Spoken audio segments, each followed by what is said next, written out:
Buenas tardes.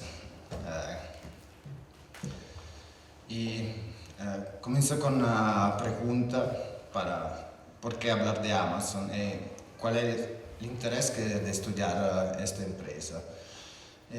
Yo empecé a estudiar esta empresa hace unos 8 años, cuando todavía, al menos en Italia, era conocida principalmente por la venta de libros. En el transcurso de mi investigación me centré en tratar de entender el modelo de Amazon y cómo este interroga y modifica las cadenas de producción globales. A pesar de la gran cantidad de etnografía y las numerosas conversaciones con los trabajadores, siempre me he encontrado con una cierta dificultad por parte de los propios trabajadores para entender su empresa, precisamente per la forma tan compartimentada en que está construida. Un hecho del que los trabajadores son muy conscientes. No obstante, es muy importante investigar esta empresa porque puede aportar mucha información sobre cómo está cambiando el mundo del trabajo.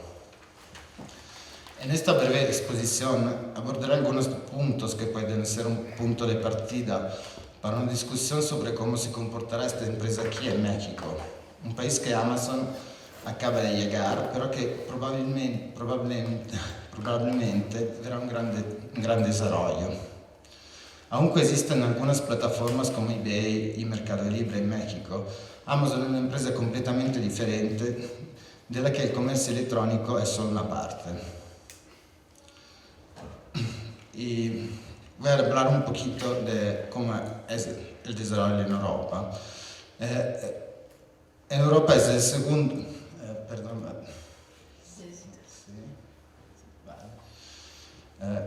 En Europa es el segundo mercado de Amazon, donde se desarrolla desde hace varios años, con una presencia diversa y compleja en los distintos países de la Unión Europea. También fue la primera zona fuera de Estados Unidos en la que Amazon tuvo que poner a prueba su modelo, enfrentándose a una zona cultural, social y políticamente muy diferente y mucho menos homogénea. Puntos que Amazon ha intentado, con mayor o menos éxito, aprovechar en su beneficio. Esta intervención se desarrollará sobre 3 puntos que me parecen de especial interés: el desarrollo piramidal de Amazon para pagar menos impuestos, el uso de las diferencias salariales entre los estados para debilitar las luchas de los trabajadores y el desarrollo del sindicato. Estos 3 puntos de investigación me parecieron especialmente interesantes porque se centran en una cierta diferencia y peculiaridades del contexto europeo, aunque, como veremos, más que ser modelos completamente diferentes, en realidad tienen varios aspectos en común y una influencia mutua y continua. Hay 3 razones principales para las ubicaciones de Amazon, de los almacenes de Amazon: intensidad de la población, leyes laborales y cuestiones fiscales. Brett Stone, en su libro, relata el hecho de que Seattle se decidió como sede de la naciente Amazon tras un breve periodo en California. Esto se debió a que el estado de Washington permitía una considerable ventaja fiscal. Esto se debe a que, según las autoridades fiscales estadounidenses, solo que pagan impuestos por los productos vendidos a los ciudadanos de ese estado. Dado que California es un estado muy poblado, Jeff Bezos prefirió Seattle, capital de un estado menos poblado pero desarrollado en el sector tecnológico, también dada la cercanía del gigante de Redmond, Microsoft. La Organización Europea tiene como centro Luxemburgo, verdadera punta de la pirámide organizativa europea. Aquí se encuentran todos los actos directivos y la sede oficial. También es el lugar donde se celebran las negociaciones sindicales con los delegados de cada país. Los otros centros de mando son principalmente Frankfurt en Alemania y París en Francia. Londres, tra el Brexit, se ha convertido en un mercado propio, aunque en el periodo anterior también abarcaba Irlanda. Amazon tiene entonces dos grandes oficinas administrativas en Irlanda, donde tienen su sede muchos gigantes de la tecnología como Google, Apple o Facebook, debido a una fiscalidad muy favorable. Y en Barcelona, esta última con salarios relativamente bajos y una buena fiscalidad. Además de las sedes en cada estado, también hay algunos call centers en Serbia y Portugal, pero aquí es más difícil tener datos confirmados. En Irlanda, por ejemplo, un gran número de europeos de diferentes países trabajan allí para prestar servicios de apoyo a sus respectivos países. Aunque Irlanda tiene un coste laboral elevado, ofrece grandes ventajas fiscales. El elevado salario, que se ve unido a un alto coste de la vida, atrae sobre todo a trabajadores del sur de Europa, como España, Grecia e Italia, pero poco del norte, que por el mismo salario prefieren claramente quedarse en su país. Según mi experiencia sobre el terreno, uno de los mayores problemas en Irlanda era encontrar trabajadores alemanes. Trabajadores que, sin embargo, se vieron atraídos por otras ciudades. Otra importante sede administrativa de Amazon por una razón banal: el clima y la vida cultural y social de esa ciudad, incluso por un salario mucho menor. La ciudad es Barcelona. ¿Cómo puedes...? Esa es la oficina, una es en Irlanda y la otra en Barcelona. Como puedes ver, incluso la decoración de la oficina nos da una idea de dónde pagan más y dónde menos. La austeridad irlandesa bien pagata frente a las bonitas oficinas de Barcelona, donde los salarios están bajos. Más bajo que en Irlanda. Pongo este ejemplo porque durante mi etnografía un directivo con el que hablé estaba intentando conseguir un desplazamiento a España, a lo que la empresa dijo que sí, pero a costa de un recorte salarial considerable por el mismo tipo de trabajo. Como tantos otros gigantes de la tecnología, Amazon necesita personal cualificado que suele ser atraído por ciudades que tienen una oferta cultural y son un lugar atractivo. Ejemplos europeos son Berlín y Barcelona, ciudades que desde hace años tienen procesos de gentrificación más o menos exitosos, también debido a las inversiones realizadas por los grandes gigantes de la tecnología. El panorama se complica aún más si se añade la necesidad de trabajadores para cubrir los empleos informáticos de Amazon Web Service, por tanto, de técnicos altamente especializados. Pero no solo los técnicos, para el desarrollo de Alexa, el dispositivo doméstico de Amazon, por ejemplo, se necesitan lingüistas. Sin embargo, prefiero centrarme ahora en otra. Y esto es el exterior de las oficinas. Irlanda y tiene un poquito de diferencias. Y también el clima es muy diferente. Sin embargo, prefiero centrarme ahora en los trabajadores de los almacenes. Si mira este mapa, puede ver algunos países tienen un mercado de Amazon y no tienen almacenes, como Suecia, y otros tienen almacenes sin mercado. Este mapa es bastante intuitivo, es difícil no ver una razón económica detrás de esta distribución, pero no es solo eso. La razón por la que Amazon ha invertido en el centro de Europa es una de las muchas acciones con la que se ha intentado debilitar las luchas de los trabajadores buscando países más adecuados a las políticas antisindicales que le han caracterizado desde el principio. Sin embargo, en el contexto europeo, no en todos los países se podría recrear el contexto estadounidense, especialmente en Alemania, donde las relaciones laborales están estrictamente reguladas y la representación sindical es prácticamente obligatoria. Sin embargo, en los años siguientes, los trabajadores de diferentes países avanzaron hacia la sindicalización. Sin embargo, Amazon para garantirse una reserva de trabajadores que aumenta drásticamente durante el periodo de natividad, ofrece un salario superior a la media o al mínimo, y esto es visto por los trabajadores como una buena oportunidad, aunque el ritmo del trabajo suele ser muy agitado y los trabajadores suelen lesionarse.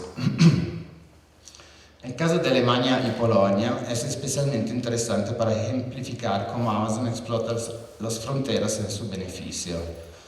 Tras la sindicalización y la huelga, la primera de un día completo en la historia de Amazon, llevada a cabo de mayo de 2013. La empresa anunció la ampliación en Europa Central, en concreto Polonia, la República Checa y Eslovaquia. La pregunta es, ¿para abrir nuevos mercados? No. En ninguno de estos países vende Amazon, solo abastecen el mercado alemán, con salarios mucho más bajos y con leyes laborales mucho más permisivas.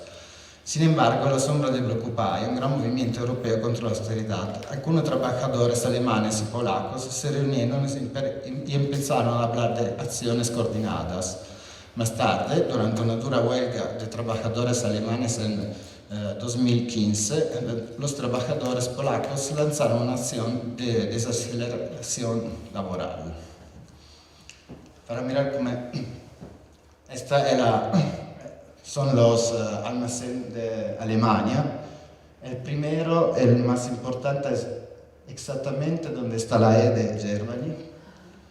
Y yo pregunté por qué este sitio es importante. Ah, sí, está aquí. Esto es Bad Hersfeld. Es un pequeño pueblo. Y pregunté por qué es importante. Me dicen que es exactamente el centro de la Alemania. Es verdad. Y estos son los almacenes de Polonia. Y están todo, y también de Eslovaquia y República Checa. Es todos muy cerca de la frontera.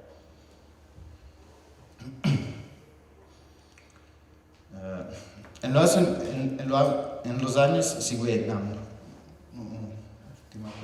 esta es Italia, para comparar cómo tienes pocos almacenes, es muy concentrada en el norte. En los años siguientes, las huelgas se extendieron. En 2017, las huelgas en Italia tienen lugar durante el Black Friday, un fin de semana en el que los grandes descuentos aumentan significativamente el trabajo. En 2018 se celebra una huelga en Madrid, también durante el Black Friday, y los trabajadores hacen un llamamiento contraintuitivo a los consumidores. En lugar de boicotar, proponen concentrarse las compras durante la huelga para aumentar las molestias y la pérdida de Amazon, que se ve obligada a reembolsar a los clientes por las molestias.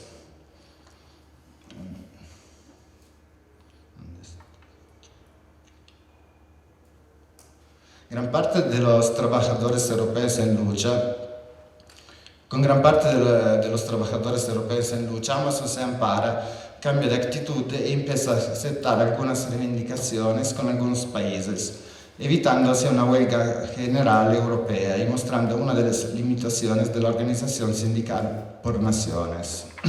Por otro lado, otros tipos de organizaciones de trabajadores han intentado abordar estos problemas y organizarse a través de bases transnacionales, como la Amazon Worker International. Sí, es en Bad Hersfeld, en Alemania. es decir, intentando conectar directamente a los trabajadores, compartiendo modos de lucha, información e ideando campañas compartidas, aunque a través de un contexto muy diferenciado y hablando idiomas muy distintos. Otro gran problema para Amazon fue la introducción de la Directiva Europea de Protección de Datos, que limitó en gran medida la capacidad de Amazon para controlar y desarrollar una nueva organización de trabajo basada en los grandes datos recopilados. Por último, para terminar, abro algunas preguntas y algunas reflexiones para el debate y tal vez nuevas vías de investigación que me gustaría compartir con ustedes. Estoy hablando del almacén de Amazon en Tijuana, cuya foto han visto en los últimos días. Me muestra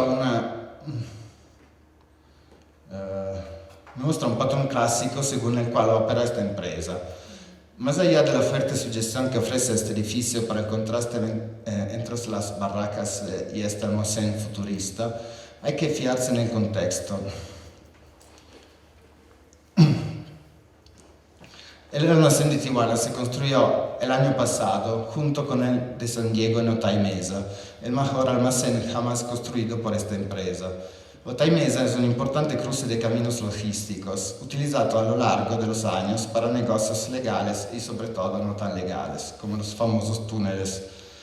El último de ellos está descubierto hace un mes. Además, hay dos aeropuertos en la zona, una infraestructura muy importante para la supply chain de Amazon. Para la razón más importante, la sugiere Sharman Chua, la fiscal. Ese muro entre Estados Unidos y México que sirve a Amazon, y no solo a Amazon, para derribar otro muro, el invisible de los impuestos con China, levantado por Trump, lo cual puede sonar bastante irónico.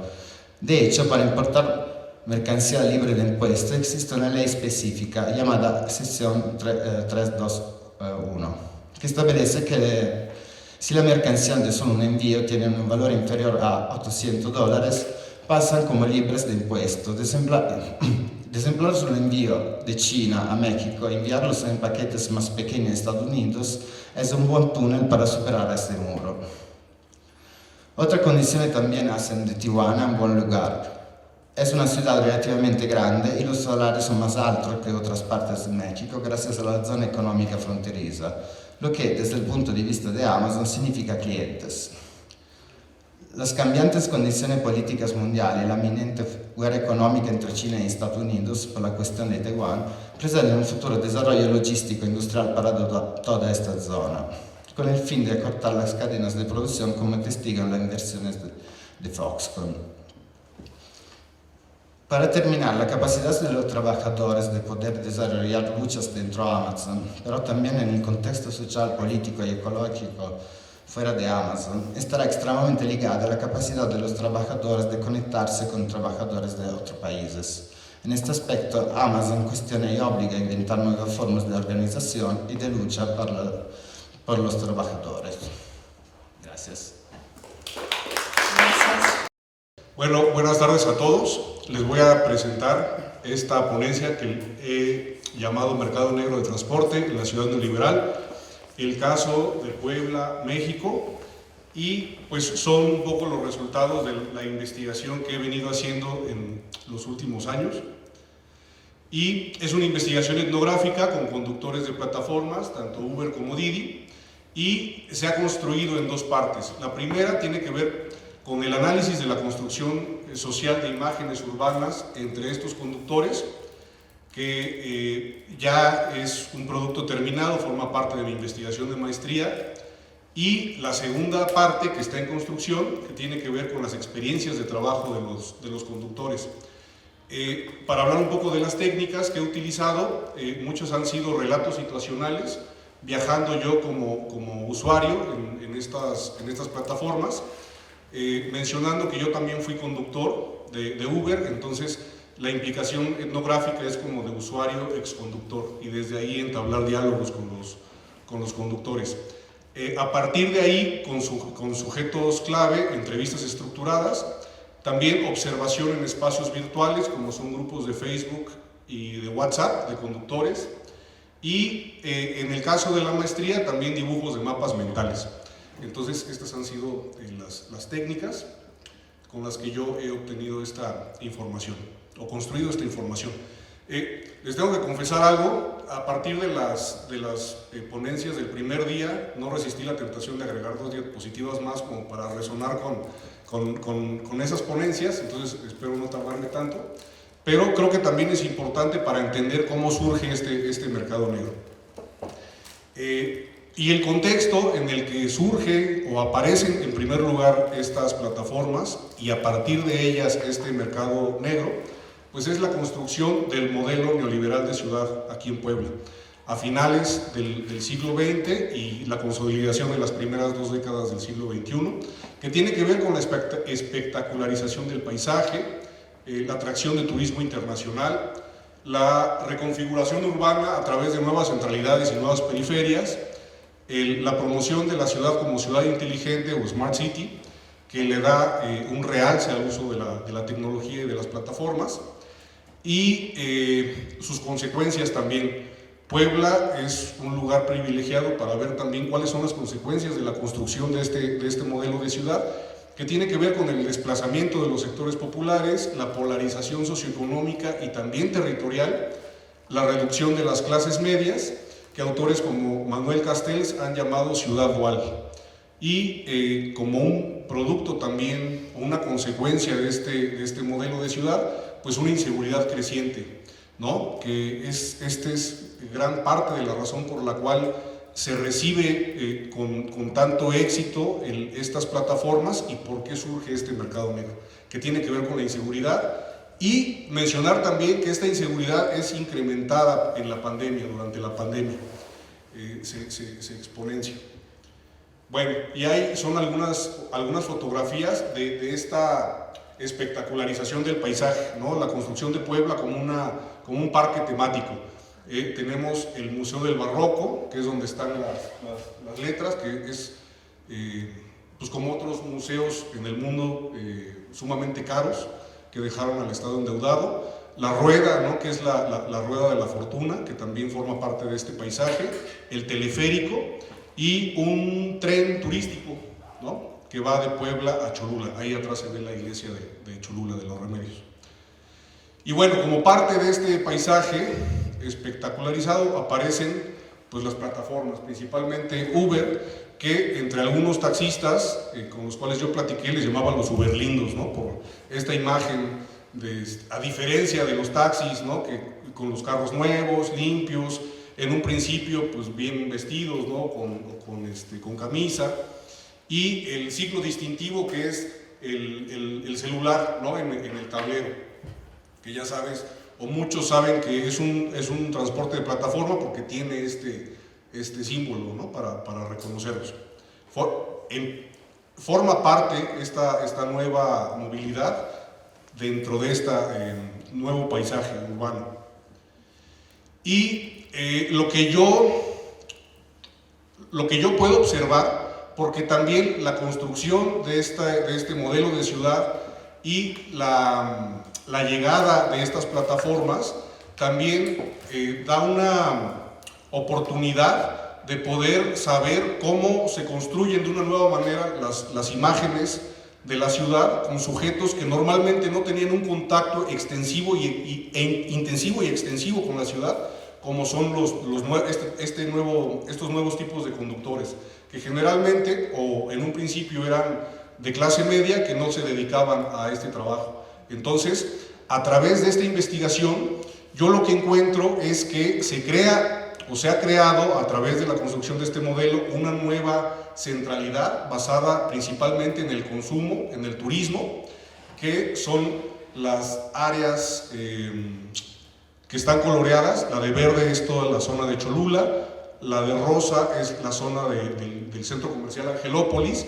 La última parte, que ya es como morada, forma parte también de la zona de Angelópolis, pero tiene una cierta independencia, que es un nuevo conjunto habitacional cerrado, que es Lomas de Angelópolis, y uno pequeñito que se puede identificar como un barrio lineal, que es la Avenida Juárez. Entonces, Esos, digámoslo así, tres territorios conforman esta nueva centralidad que aparece a partir de la construcción de este modelo de ciudad. Y también lo que puedo observar es que el centro de Puebla, que es el cuadrado que está ahí de color amarillo, se transforma en una nueva periferia o en una zona de frontera entre la periferia y esta nueva centralidad. Entonces, lo que yo encuentro es que los conductores, o gran parte de ellos, prefieren trabajar en esta nueva centralidad porque es más segura, porque hay más trabajo, porque los usuarios, muchos son turistas y les dejan propina. Entonces, si llegan a salir a la periferia, tratan de regresar, porque implica menos riesgo también. Entonces, se crea esta ciudad dual, que yo puedo ver a través de la investigación, y una referencia que me hace uno de los conductores es que él, pues como a muchos nos sucedió, no habíamos recorrido la ciudad a pesar de ser de aquí y a pesar de siempre haber vivido aquí, y entonces lo que me dice es que para él se dio cuenta que la ciudad de Puebla o hay muy pobres o muy ricos, ¿no? Ese es como el shock que le genera trabajar en esta aplicación y que se puede entender como una nueva frontera urbana. Entonces, a través de los mapas, aparecen estas imágenes de la nueva centralidad, que está Angelópolis con la rueda, la avenida Juárez, que tiene que ver con el movimiento en fines de semana y de noche, porque hay restaurantes, bares, y Cholula, que principalmente es el movimiento en fines de semana. Y entonces, en esta nueva periferia, dentro de la que está el centro histórico, pues ya es conceptualizado como un lugar peligroso, ¿no? Incluso el centro, por eso mismo se vuelve como un espacio de frontera o una nueva periferia, porque ya implica este peligro de trabajar acá. Y por eso dice ahí, centro, a todas horas hay trabajo, pero es zona roja. Son zonas peligrosas, hay inundaciones, hay feas vialidades y peligro. Uno dibujó ahí su calaverita de peligro. Entonces, la gran parte del área metropolitana implica esto, ¿no? Peligro, riesgo de ser asaltados, y ahí es donde se contextualiza tanto el funcionamiento de las plataformas como la aparición de este mercado.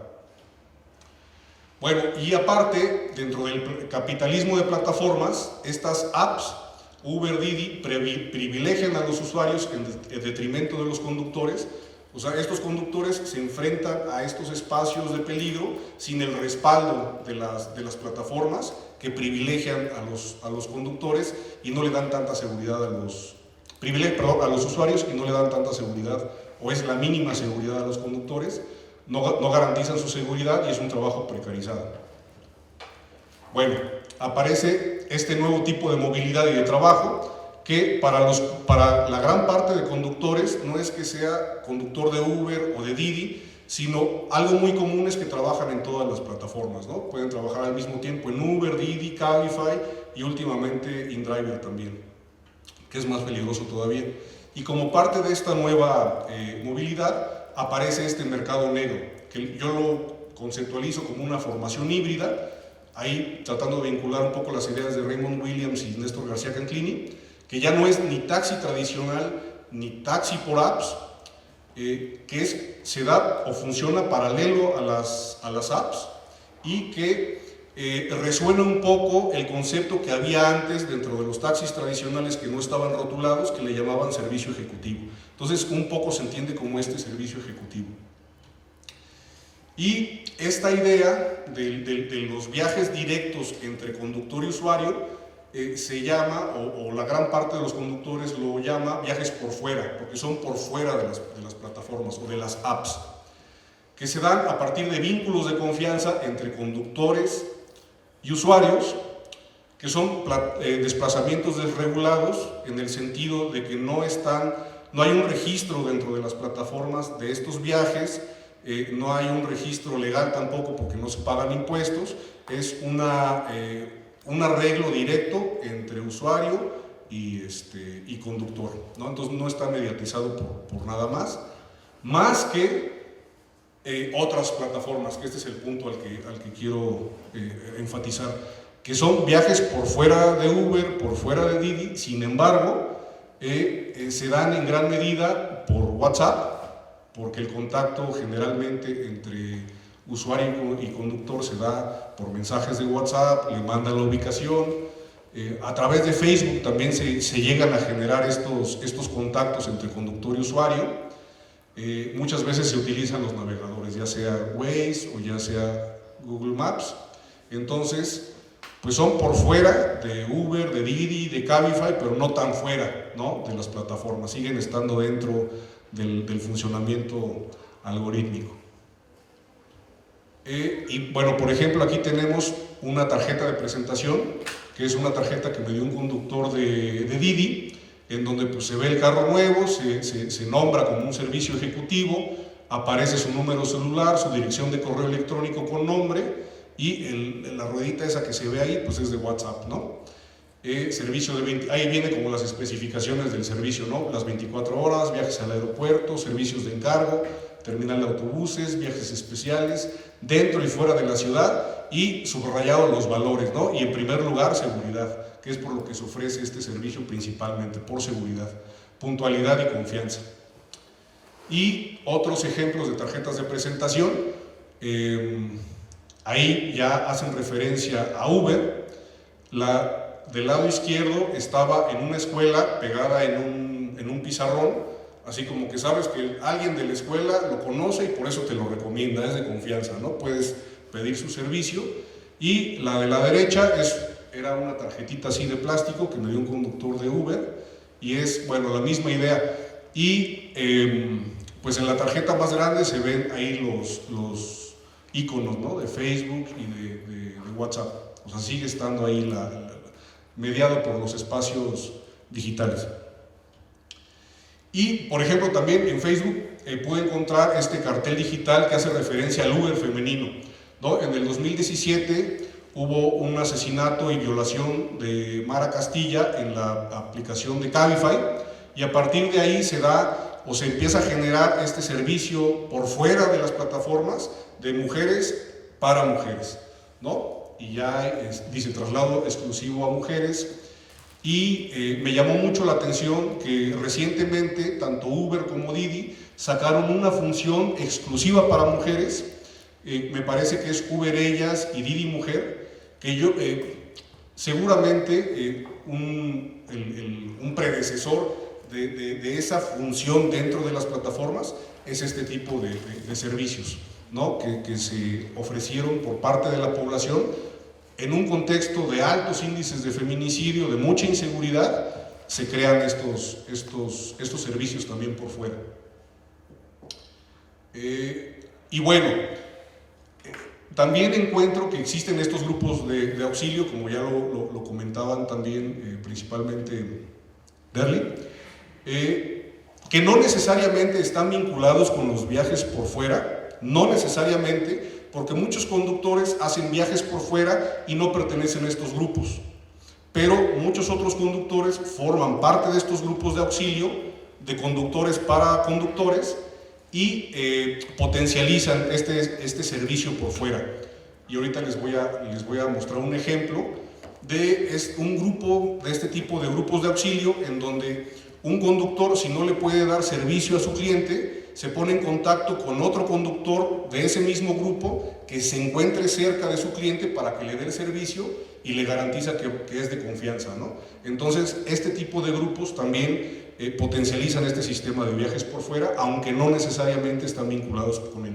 Entonces, pues son autoorganizativos y se da a través de la solidaridad y el cuidado entre conductores, ponchaduras de llanta. Es muy común que compartan las ubicaciones en tiempo real para que se vayan monitoreando en caso de viajes de peligro, y operan mediante plataformas también, principalmente WhatsApp. Algo muy común que se comparte son las ubicaciones en tiempo real a través de WhatsApp, y últimamente Sello, ¿no?, que ya es este sistema de walkie-talkie, que ya pues escuchas claves y funciona a través de este sistema de radio colectivo. Y también encuentro que en estos grupos se crea es una expresión de la fuerza de trabajo atomizada en pequeños grupos con identidad propia. Yo te les voy a mostrar un ejemplo. Por ejemplo, me agregaron a este grupo que se llamaba Celtas, que tenía su icono, pues hay un arbolito celta, y cada uno de estos grupos tiene una identidad, buscan tener una identidad propia, ¿no? Celtas, Black Angels, el grupo de élite, en el caso de mujeres, Pink Uber, ¿no? Un grupo que se llama Pink Uber, y por ejemplo, en el inicio, en el estado del grupo, tenía esta leyenda, dice: para la permanencia dentro del grupo es necesario estar presentes en el grupo, pasar lista, dar reportes viales. En caso de cambiar de vehículo, favor de notificarlo a los administradores, tienen administradores, y subir su documentación correspondiente de actualización. Por medidas de seguridad, todo participante tendrá activado el Live 360, que pues es otra app, ¿no? De localización, una app gratuita de localización familiar que sirve para almacenar rutas seguidas y enviar mensajes de pánico. Bueno, este es una captura de pantalla de un grupo de auxilio que se promociona en una página de Facebook de Didi, como para tratar de reclutar más conductores, ¿no? Y entonces la leyenda es: qué chulada de grupo, ven y únete a nosotros.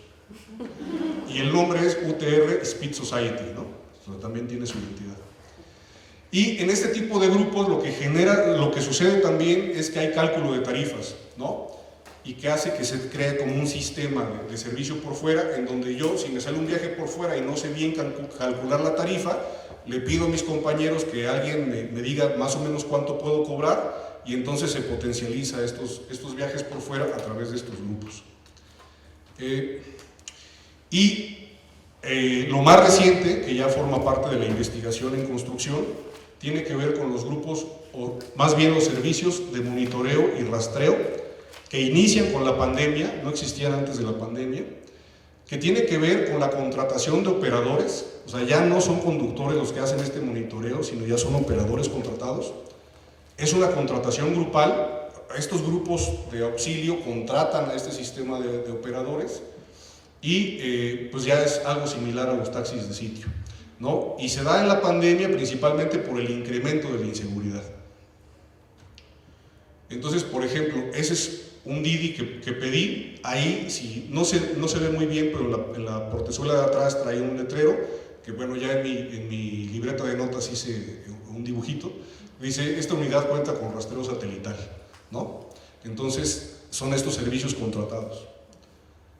Y bueno, este es un Didi que pusieron unas mamparas en la pandemia para dividir la parte de adelante y la de atrás para evitar contagios.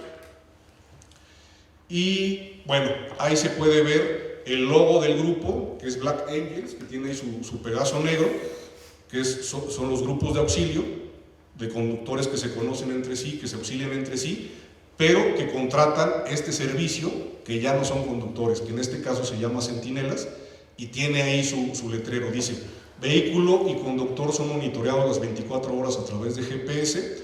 El conductor está obligado a dar información y responder al monitoreo por su seguridad y la del usuario. Y tiene un código QR que lo lees y te manda al WhatsApp de alguien, ¿no? Entonces ese alguien te dice: sí, nosotros los monitoreamos. Y son estos servicios contratados de rastreo.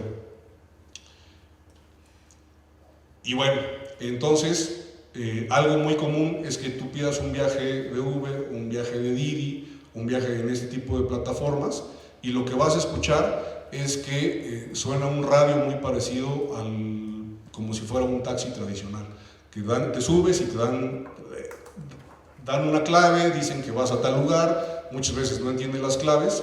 Entonces es como el regreso del taxi, pero digitalizado, ¿no? Y la plataforma que utilizan es Ello, que es esta app de walkie-talkie para celular. Y pues solamente por último mencionar que este regreso del taxi digitalizado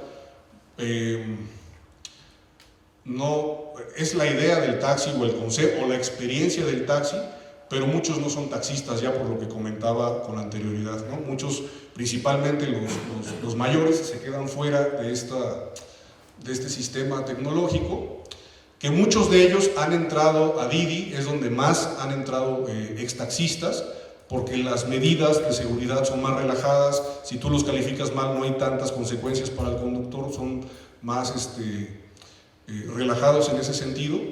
que han recibido muchos taxistas, pero muchos no. Entonces, con esto finalizaría, que es como ya la experiencia de un usuario tomando una de estas plataformas, uno de estos viajes, pues sí te sientes como si fuera un taxi tradicional. Y lo que hacen los conductores es tratar de llenar el vacío de inseguridad que no les proveen las plataformas, ¿no? Este monitoreo, protección que no da ni Uber, que no da Didi, tratan de darlo entre ellos, ¿no? Entonces, por ejemplo, yo le decía a una conductora, pues es que me saca de onda, ¿no? Que digas claves porque pues, no entiendo y no sé qué estás diciendo. Y me decía, pues sí, te entiendo, pero también entiéndeme a mí que es por nuestra seguridad. Entonces, esto ya no es a través de Uber ni de Didi, sino es propiciado o contratado por los mismos conductores en este contexto de inseguridad creciente que se da o que se produce a partir de la construcción y la consolidación de este modelo neoliberal de ciudad. Y bueno, con eso concluiría. Muchas gracias. Mi intervención se titula Movilidad de las infraestructuras y movilidad laborales, pero para ajustarme al tiempo previsto ha tenido que recortar y me centraré más en la parte relativa a la movilidad de las infraestructuras. En Francia, el sector de la logística representa por sí solo casi 1 millón de puestos de trabajo.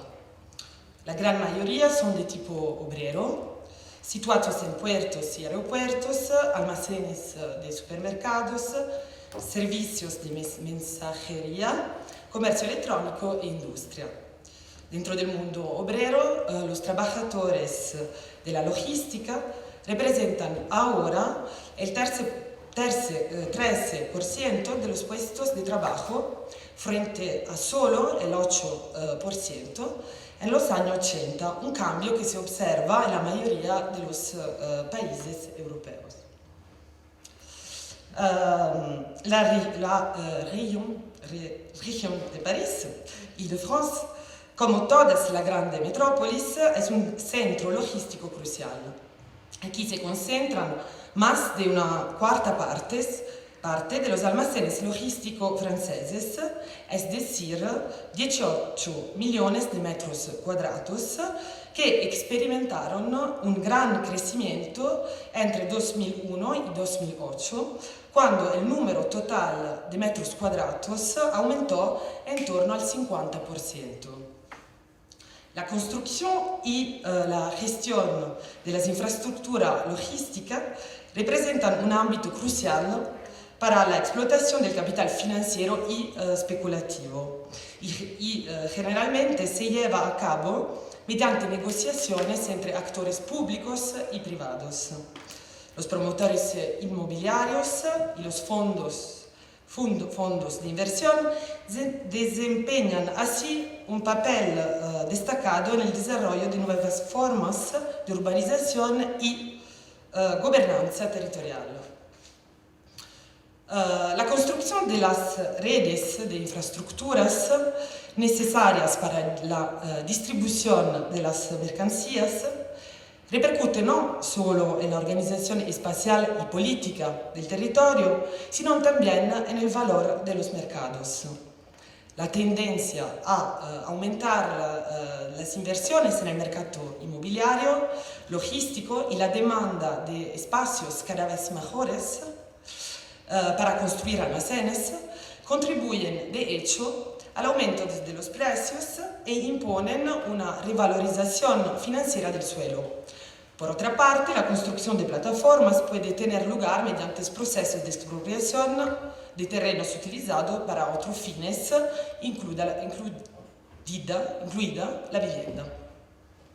Si bien es cierto que la logística vinculada a la distribución es una actividad difícil de deslocalizar, ya que la metrópoli debe ser abastecida de mercancías sin parar, los almacenes son, sin embargo, extremadamente móviles dentro su perímetro. Su fuerte habilidad y la consecuente rearticulación de las redes logísticas dentro de los territorios parecen reflejar la expansión y desarticulación de las cadenas de producción a escala mundial. De hecho, incluso a nivel del tejido urbano, las infraestructuras logísticas que penetran en los territorios rediseñan sus límites. En el caso de la región de París, el movimiento de infraestructuras se ha definido como dispersión logística, logistical sprawl, ya que se caracteriza por el progresivo desplazamiento y dispersión de almacenes y plataformas logísticas hacia la periferia. En la mapa que se muestra aquí observamos la evolución de la ubicación de los almacenes de distribución en la región de París entre 1987 y 2008. La superficie que aparecieron se sitúan de media en el cinturón urbano de segunda categoría, la columna verde del gráfico, mientras que las que desaparecieron se sitúan principalmente en el centro de la ciudad o en el primer cinturón, columna roja del gráfico. ¿Roja? Roja, sí. Roja. En el informe de que se extraen estos datos se afirma que el sector inmobiliario logístico es un sistema vivo cuyos componentes nacen, emergen y desaparecen. Envejecen y desaparecen. Este modelo de desarrollo se despliega a través de dos lógicas divergentes. La primera consiste en la reconversión de antiguas zonas industriales del primer cinturón en plataformas logísticas. Se trata de los llamados territorios servidores, expresión utilizada para calificar a los municipios suburbanos en los que se ubican actividades necesarias para París, pero cuyo desarrollo es indeseable entre muros. Por ejemplo, en el histórico emplazamiento de la fábrica Peugeot Citroën a Aulnay-sous-Bois, cerrada en 2013, Segro Logistics ha construido un centro logístico para Carrefour y Chronopost que deberían dar empleo a unas 6.000 personas. La segunda dinámica se refiere a la construcción desde cero de parques logísticos, es decir, complejos cerrados conectados a una autopista. Aquí el papel de los promotores inmobiliarios es bastante más importante que en el primer caso, ya que se convierten en actores de la política de desarrollo económico y urbanístico local. Esta segunda dinámica afecta especialmente los municipios más pobres de los suburbios secundarios, carentes de medios técnicos y financieros, que constituyen verdaderos vientres blandos del tejido urbano, en los que los promotores logísticos penetran y lideran los procesos de urbanización, sustituyendo progresivamente a los actores públicos.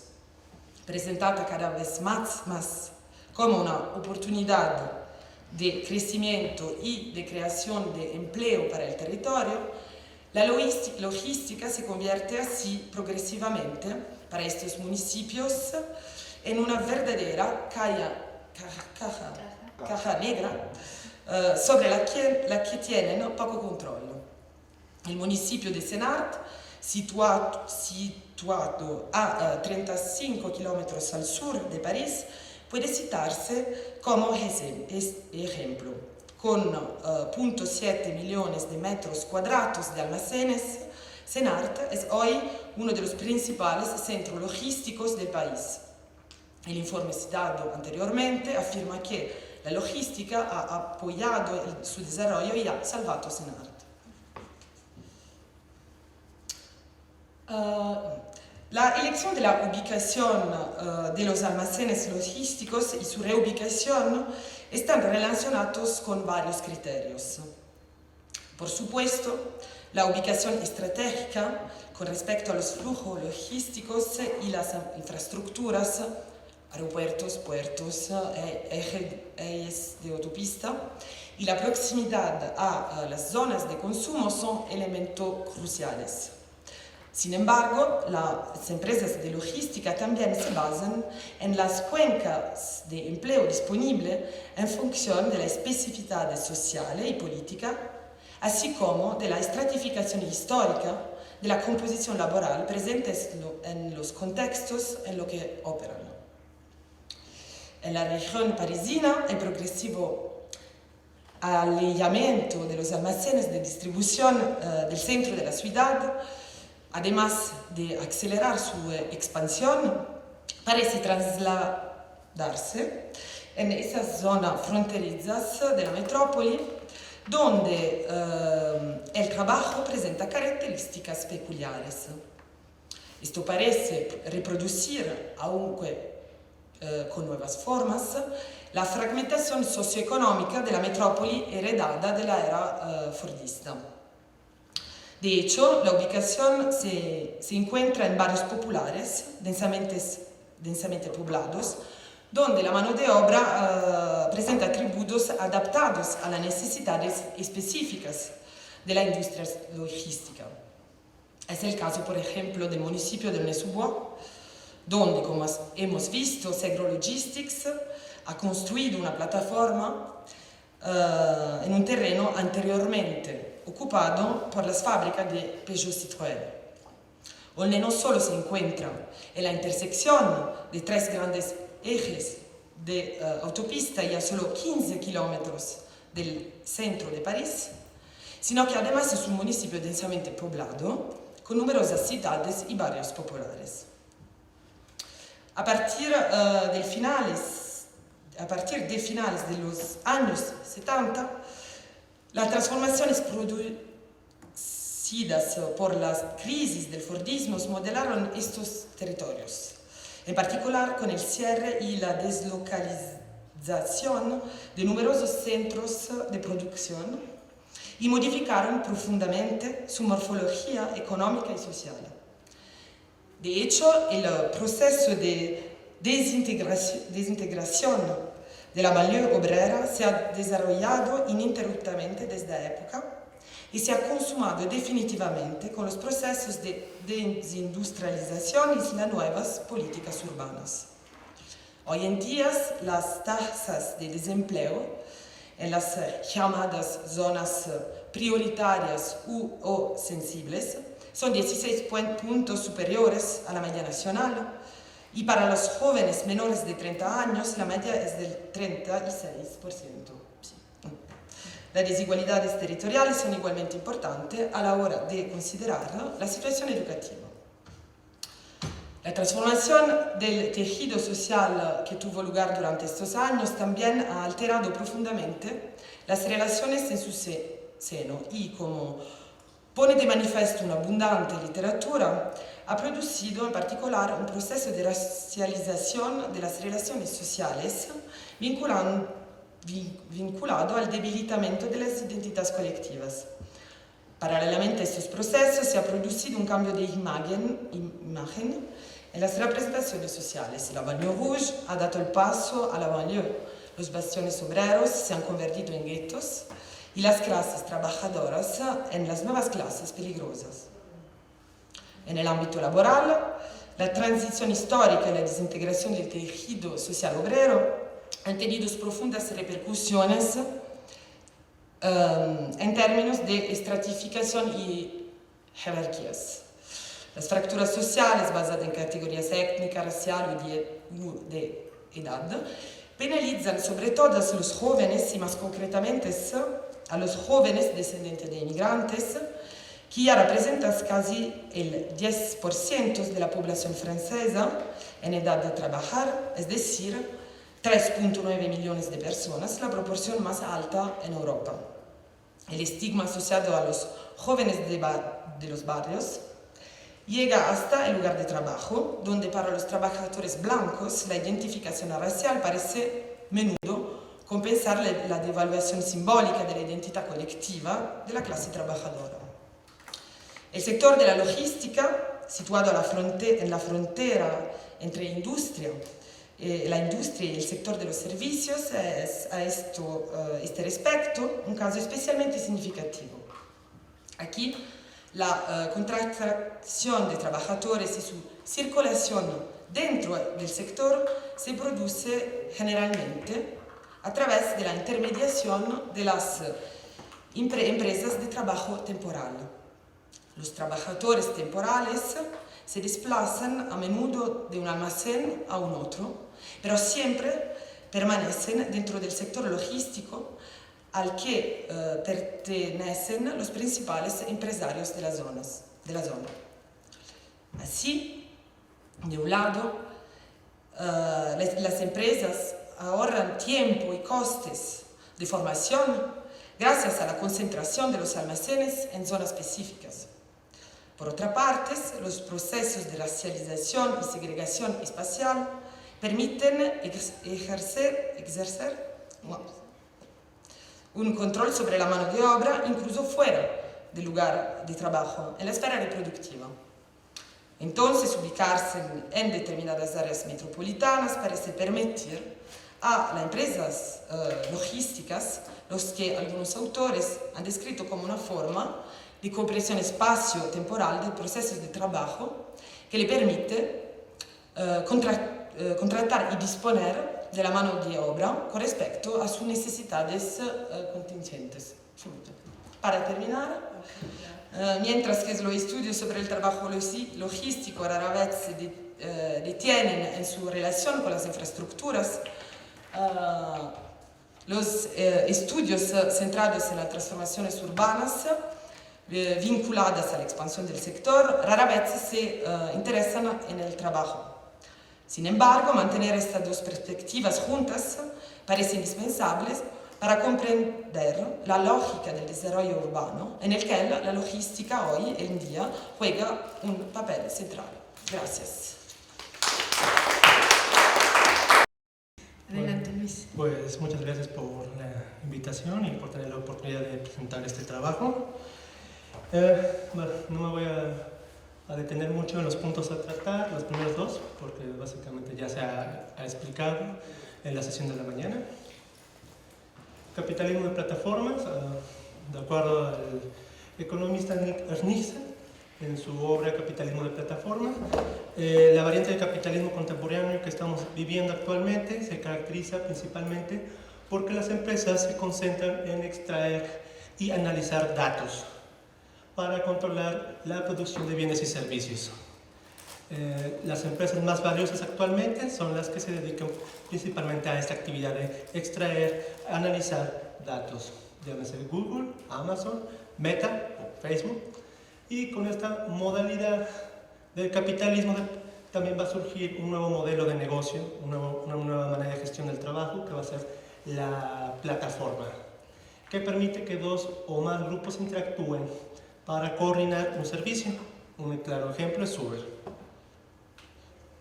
El caso de Uber es el más paradigmático, es el que más resalta a simple vista y el más polémico durante los últimos años, dado que es una empresa que surge en Estados Unidos en 2009 en San Francisco. En 2012 la compañía lanza su servicio UberX, un servicio de transporte de bajo costo que permite a las personas conducir bajo el nombre de Uber y compartir su propio vehículo. Esa es la versión de Uber que todos conocemos, la que todos hemos utilizado en algún momento, y el éxito de esta empresa básicamente va a consistir en trasladar costos de operación y riesgos a sus trabajadores. De esta manera Uber no contrata a trabajadores ni posee una flota de coches. Como tal, una de las características de Uber es que no se reconoce a sí mismo como una empresa de transporte ni tampoco como taxis, sino se ve a sí mismo como una empresa tecnológica que conecta a usuarios. De esta manera, Uber evade, en primer lugar, las regulaciones de transportes a las cuales están sometidos los taxistas, dado que ellos sí tienen que tener un permiso especial para operar, necesitan una concesión aquí en México, aparte de pagar otro tipo de impuestos. Bajo esta dinámica, Uber va a iniciar sus operaciones en México en el año 2013. También uno de sus éxitos en México radica en que solvente el problema de asimetría de información entre clientes y choferes. Es decir, así. Sí, porque... Ya. Esto que quiere... Plataformas y edad media. Combinan.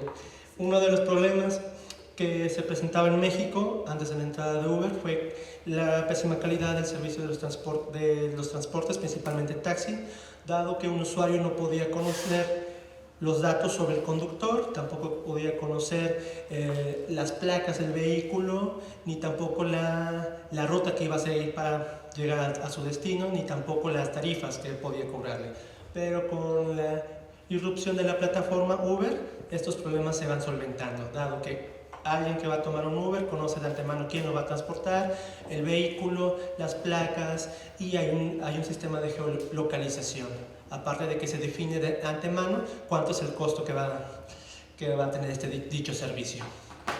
Para permitir sus operaciones, la Comisión Federal de Competencia Económica, que va a ser el primer órgano autónomo que analiza a Uber y a empresas similares, va a recomendar que esas empresas, los beneficios que tienen esas empresas en este ramo son muy grandes.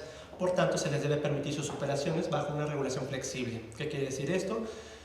Que el Estado no tiene que poner muchas trabas, solamente tiene que cumplir ciertos filtros de seguridad para que los Ubers puedan operar en diferentes estados del país. Como tal, en 2015, Uber entra al estado de Puebla, principalmente a la ciudad de Puebla, bajo la denominación de empresas de redes de transportes. El gobierno de Puebla cambia su legislación, crea la denominación empresas de red de transportes para que Uber o empresas similares puedan operar. Obviamente esto recibió mucho apoyo del Estado. ¿Por qué? Porque en primer lugar lograba una especie de modernización del transporte sin invertir tantos recursos.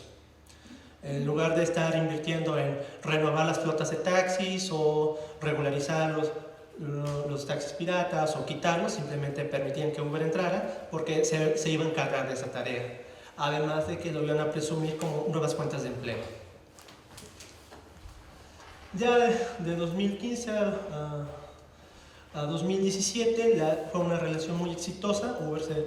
Uber tiene un gran éxito en esos primeros años, pero todo va a cambiar a partir de 2017 debido a dos casos particulares. Uno es un feminicidio que ocurre donde un conductor de Cabify fue el perpetrador de este crimen, y otro es el asalto y homicidio de un estudiante de la universidad en donde se ve involucrado un socio conductor de Uber y su vehículo. Quiero aclarar que en este último caso no se estaba dando un servicio, sino que gracias a que el vehículo fue captado en una cámara y que se pudo rastrear el vehículo gracias a la plataforma, se dio con el responsable. Cambia la relación en la cual el Estado de Puebla se da a entender que tiene que ejercer mayores controles a estas aplicaciones, pero estas aplicaciones van a responder con desplegados en donde acusan al gobierno del Estado que atenta contra ellos, contra la libre competencia, contra el derecho de los ciudadanos a un transporte digno. Esta situación se va a profundizar con la pandemia, debido principalmente a que por la pandemia COVID-19 se observa una disminución de la movilidad de los ciudadanos en todo el mundo, en el cual afecta a los socios conductores, dado que ya no podían realizar demasiados viajes, por un lado. Por otro, debido a su estatus de trabajador independiente, la empresa no está obligada a proporcionarles algún tipo de ayuda o auxilio a sus trabajadores durante la pandemia. Si, por ejemplo, un socio conductor de Uber se contagiaba del COVID, la empresa no se hacía responsable, no tenía ni la obligación de pagar un servicio médico ni nada por el estilo. Y esto todavía se va a profundizar, dado que en junio de 2020 entró en vigor una regulación fiscal a las plataformas. Ahora el Estado mexicano, a partir del SAT, Secretaría de Administración Tributaria, se va a encargar de recaudar 2 impuestos a las plataformas, a todas las plataformas, llámese Netflix, HBO o incluso Uber, Didi, en el cual se va a recaudar ISR, impuestos sobre la renta, o es un impuesto directo a las ganancias que obtienen los socios conductores, e IVA, impuesto al valor agregado. En algunos casos, como Netflix, se observa que quien paga el costo de estos impuestos va a ser el usuario. Se observa con un aumento de los precios de suscripción. Pero en plataformas como Uber y Didi, Cabify, la cosa es diferente. Van a ser los propios trabajadores, los propios socios conductores, quienes van a tener que absorber estos nuevos impuestos, que se van a quitar directamente de sus ganancias. Y llegamos a un problema principal. Los trabajadores de plataformas son reconocidos como agentes económicos por el Estado, dado que estos pagan impuestos, tributan impuestos, pero no como trabajadores con derechos laborales. Esta es una contradicción severa, porque una de las discusiones que se tenía sobre estas plataformas, Uber o Didi, es que era un trabajo informal. Pero una de las características de la informalidad es que estos empleos informales no tributan, no pagan impuestos. Pero en el caso de Uber y Didi, y también se aplica con Rapid, Uber Eats, sí, ahora sí tienen que pagar impuestos. Por tanto, los trabajadores, los socios conductores, se ven en la necesidad de tener un registro federal de contribuyentes para poder tan solo trabajar en esta plataforma. Como podemos ver en las pequeñas imágenes, sí existen molestias, claro que existen molestias, porque finalmente lo que hace la empresa es retener directamente de sus ganancias los impuestos correspondientes para pagarlos al SAT. Por tanto, los trabajadores no tienen ni por qué hacer cálculos, no tienen ni por qué calcular cuánto van a pagar de impuestos o si ellos tienen que pagar los impuestos, sino que la plataforma se encarga de hacer esta tarea por ellos. Esto es a partir de estos 2 problemas, de la pandemia y la regulación fiscal, también ocurre un detonante social, un problema de inseguridad, dado que en febrero del 2020 ocurre el homicidio de estudiantes de medicina de la Universidad Autónoma de Puebla y de un socio conductor de Uber en Huejotzingo, Puebla. Esto ocurre en un domingo 24 de febrero, no tengo exactamente bien la fecha. Durante estos estudiantes fueron a un carnaval de Huejotzingo, fueron a pasar un momento de divertimento, pero al momento de regresar a la ciudad de Puebla, vía la aplicación de Uber, fueron asaltados y asesinados. Esto causa la indignación tanto de los estudiantes universitarios como de los socios conductores, dado que en los días siguientes se presenta una marcha de estudiantes y también donde participan trabajadores de plataforma. Eso lo van a hacer mediante estacionar sus coches en la casa de gobierno, en donde vemos en la primera imagen: solo trabajo, no me asaltes ni me mates, pido más seguridad. En donde estos socios conductores, su primer reclamo va a ser: necesitamos mejores condiciones para que nosotros podamos laborar. Aparte de mencionar en un rubro pequeño, pero también lo mencionan, que debido a la implementación de impuestos, debido a la pandemia del COVID, los trabajadores ven mermados sus ganancias, en el cual muchos de estos tienen una opción. Una es, como mencionó Legario, proporcionar el servicio de transporte vía fuera de la plataforma. Esa es una opción. La otra consiste en simplemente dejar de trabajar en la plataforma. Esto ya no es redituable, dado que de un momento a otro ese trabajo se vuelve inseguro y ya no es muy rentable. A partir de estos 3 momentos, va a surgir en marzo de 2020 la formación del Comité de Plataformas de Puebla. Es una organización que reúne a conductores de los servicios de transporte de distintas aplicaciones como Uber, Didi y Cabify.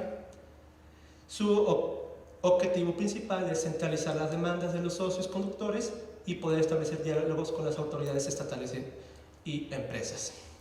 ¿Qué quiere decir esto? Que hay indicios de que buscan hacer sindicatos, buscan hacer grupos que busquen ser actores reconocidos tanto por las empresas como el gobierno estatal para que puedan negociar o gestionar diversas mejoras al trabajo de las plataformas. La principal y la más importante es el problema de la inseguridad que experimentaron.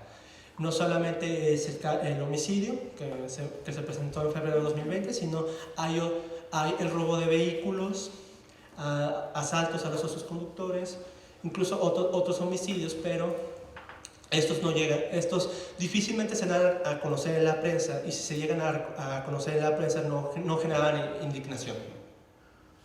Pero se puede observar que ya persiste un clima de inseguridad que afecta a los socios conductores y que necesitan un momento capital determinante para que estos decidan, ¿saben qué? Nos tenemos que organizar, tenemos que abogar por una estrategia para tratar de frenar el primer problema, la inseguridad. Los siguientes problemas que iban a tratar de resolver eran el problema de impuestos, las tasas de servicios y todo lo que esto conlleva. Entre las primeras actividades que buscaban hacer este comité de plataformas era invitar a los demás socios conductores a que se sumaran a un paro nacional de Uber, Didi y Cabify en marzo de 2020. Esta invitación consistía en que a nivel nacional se estaba experimentando los problemas similares a los que sufrían los conductores de Uber y Didi y Cabify, y una manera de ejercer presión era mediante la idea de un paro, en el cual pues no laboramos, así podemos ejercer presión a la empresa para que estas mínimo nos pueda atender. En septiembre de 2020, este comité de plataformas organiza una manifestación que se da principalmente en las oficinas de Didi, que mediante caravanas estos socios conductores buscaban darse a conocer y establecer diálogos tanto con la empresa Didi como con el gobierno estatal. Quiero enfatizar que en el caso con el gobierno estatal sí los recibían, sí se ponían a dialogar con el secretario de Gobernación, y sí había la idea de un compromiso de trabajar en mayores filtros de seguridad para que los socios conductores puedan seguir laborando. Se presenta esta pancarta que dice: ya basta de ganar 22 pesos por un viaje, ya basta de que las aplicaciones nos vean como números, ya basta de que las ganancias cada vez sean menores y los gastos todo lo contrario, ya basta de que nos humillen y esclavicen. Amigo conductor de aplicaciones, te invitamos a este 10 de septiembre a alzar la voz. El punto de reunión es el punto de reunión. También en esta manifestación vemos también que los socios hacen pintas en sus coches, en donde mencionan explotadores y abusivos, suben la tarifa o váyanse de Puebla. Los socios que llegaron a participar, había mensajes en donde pedían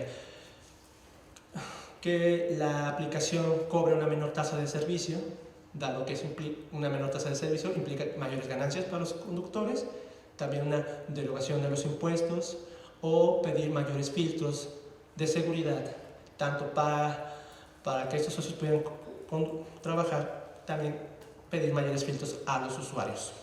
Una de las problemáticas principales es que para los socios los filtros de seguridad son muy altos, son muy estrictos, pero en cambio para los usuarios no, son muy leves, son muy frágiles, y eso implica que el socioconductor genere una desconfianza con el usuario, dado que se pueden presentar diversos incidentes. Ya hablamos del caso de asaltos, robos o incluso pésimo trato por parte de los usuarios.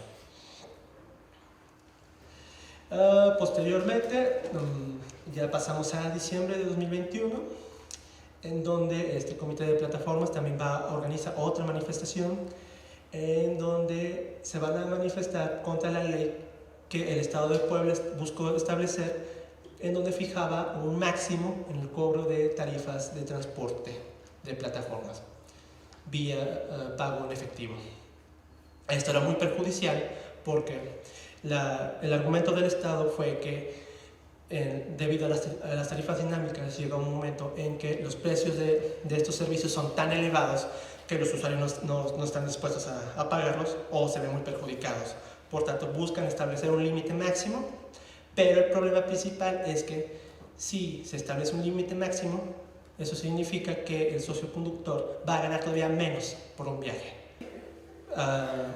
De esos 100 solamente descontamos el 25%, 25 pesos de la tasa de comisión que se llama la aplicación. De esos 100 pesos también tenemos que descontar como 8 pesos, 10 pesos, que es el impuesto correspondiente. De esos 100 pesos también tenemos que descontar la gasolina o el mantenimiento del coche, y llegamos a un punto de que de esos 100 pesos aproximadamente el socio conductor solamente puede observar 50 pesos de ganancia o 40. O sea, ya estamos llegando a un punto en que el 60% de un viaje lo absorbe otros actores. Y para finalizar esta exposición, vamos a mencionar las problemáticas y que tiene esta formación de comités, esta organización de los trabajadores de plataformas. 1.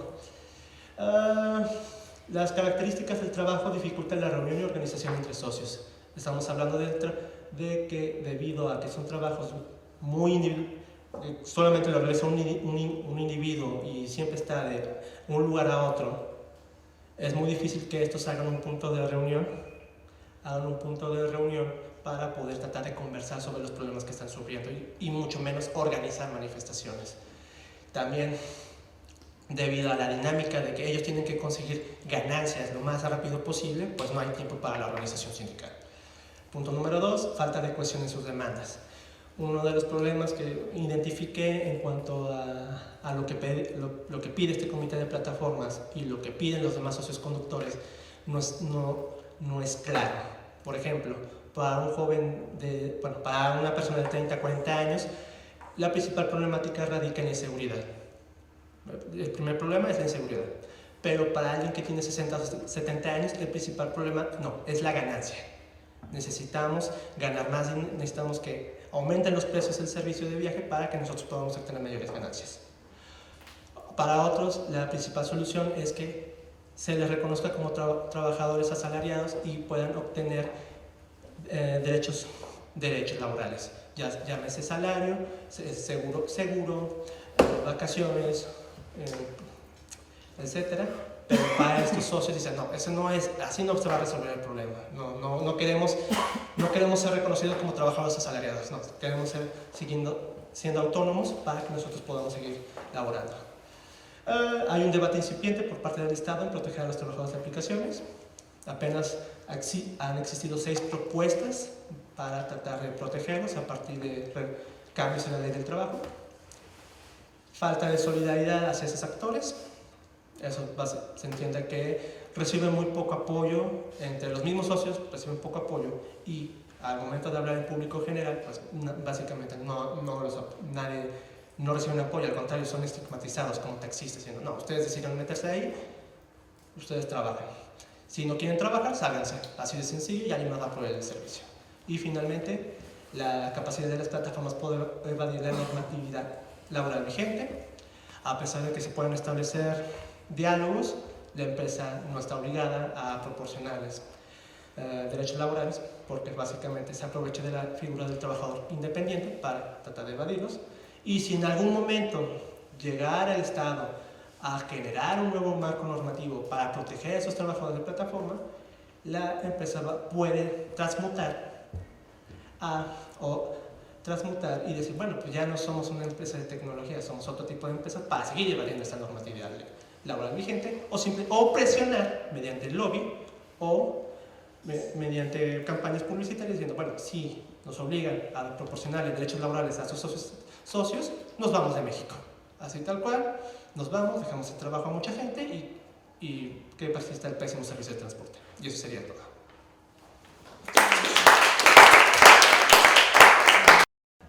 trabajo Puebla, ciudad industrial del sector automotor, como determinante de la configuración logística de la región. Adelante, Gaby. Bueno, en primera, gracias a todos por estar aquí. Pues como bien lo dijo la doctora Ada, ya estamos cerrando este ciclo. Entonces intentaré ser breve, igual que todos los compañeros. El título, Puebla, ciudad industrial, el sector automotor como parte de las cadenas globales de valor y determinante de la configuración logística de la región. Este trabajo ya lleva estructurándose por bastante tiempo y bueno, el objetivo es mostrar cómo la ciudad se transforma en una ciudad industrial, donde uno de los sectores más representativos es el automotriz. Cuando yo hablo del sector automotriz me estoy refiriendo a este sector que participan tanto las autopartes como las ensambladoras, como en este caso es la Volkswagen. Entonces agrupamos ambas. Y bueno, en este caso, ¿cómo es que este es el parteaguas de la urbanización de la región, donde se han conectado las principales vías de comunicación, lo que ha funcionado como un gran motor de distribución y circulación de mercancías? Aquí también quisiera hacer este paréntesis, y creo que voy a hacer varios a lo largo de la exposición, que cuando hablamos de mercancías, pues generalmente pensamos en bienes, en bienes particularmente, en este caso de autopartes, pero la realidad es que esta urbanización, estas vías de comunicación, pues también han facilitado que la fuerza de trabajo se traslade, ¿no? ¿Se traslade a dónde? A sus centros de trabajo. Y bueno, en este análisis, la logística ayuda a dar explicación a la construcción del espacio geográfico, donde las cadenas globales de valor son determinantes para el crecimiento. ¿Cómo surge esta investigación?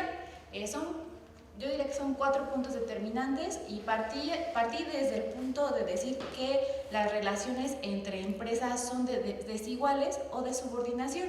En un primer momento quería hacer énfasis o abordar esta parte de que esta desigualdad entre empresas era por tamaños, que las grandes subordinaban a las pequeñas o a las medianas. Sin embargo, al momento de empezar la investigación, de analizar, de buscar datos, aquí también cabe señalar que he trabajado información cuantitativa y cualitativa porque he realizado entrevistas, pero también he buscado información en bases de datos. Entonces, cuando yo quería hacer esa distinción entre empresas grandes y pequeñas, fue difícil encontrar datos por ejemplo, en INEGI y demás, y es ahí cuando ya parto de la idea de no diferenciar tanto entre empresas por tamaños, sino entre industrias, más bien como en este caso la industria automotriz, pues subordina o crea esa dependencia a las empresas de autopartes. La otra pues son las condiciones laborales, porque bueno, como lo he señalado, las cadenas globales de valor en este momento están jugando un papel determinante y quienes están llevando pues de alguna manera la peor parte, los trabajadores. Entonces incorporo las condiciones laborales, donde entre el outsourcing, ahorita más adelante voy a profundizar, y bueno, también está la urbanización de la ciudad. Entonces yo diría que esos son mis 3 pilares: las relaciones de dependencia y de subordinación, condiciones laborales y urbanización de la ciudad. ¿En qué entorno, en qué momento? Pues ante la pandemia, que la pandemia ha logrado profundizar y poner en manifiesto todas estas circunstancias de una manera, yo diría, mucho más visible. Ahora, voy a ir un poquito más para atrás. Aquí hay 2 fotografías. Esta es la llegada de Volkswagen a México y a Puebla. Aquí les voy a comentar algunos datos bien rápido. En 1954, en marzo, a través de la exposición Alemania y su industria, llegan los primeros automóviles a México. Pero realmente solamente llegan los automóviles, ¿no? No pasa nada más. Ya en 1955 se crea una distribuidora que se llama Automex, donde va a haber pues esta parte ya de la distribución. En 1962 se crea una planta ensambladora en la zona industrial de Xalostoc, en Ecatepec, Estado de México, con el nombre de Promexa. O sea, es como lo previo a Volkswagen, y es hasta 1954 cuando ya se constituye la empresa Volkswagen México. En 1955 empieza su construcción aquí en Puebla. Esas 2 imágenes son de Puebla. Y ya para 1967 se produce el primer Volkswagen Sedán, el clásico bochito, que creo que muchísimo tiempo fue como la imagen clave de Volkswagen.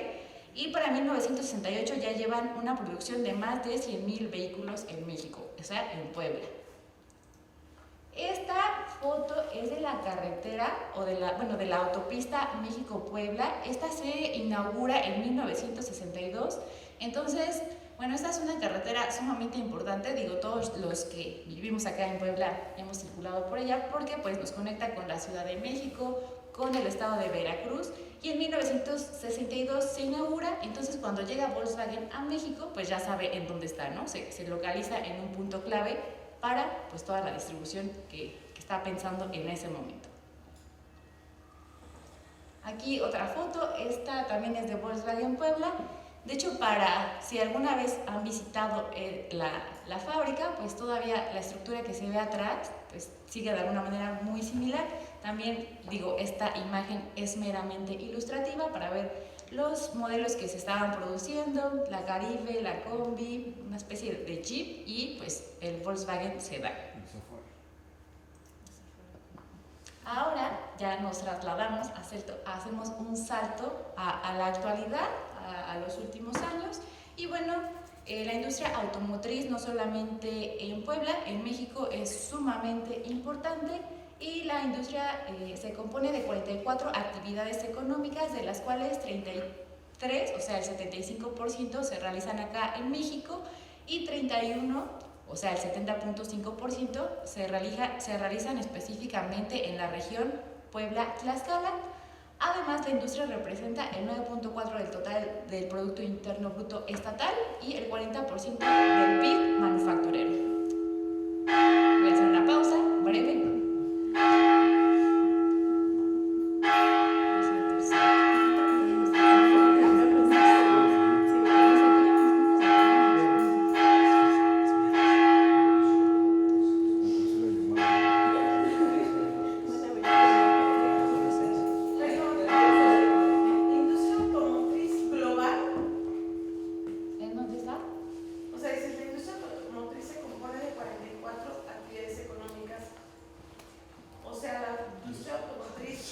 Ajá, exactamente.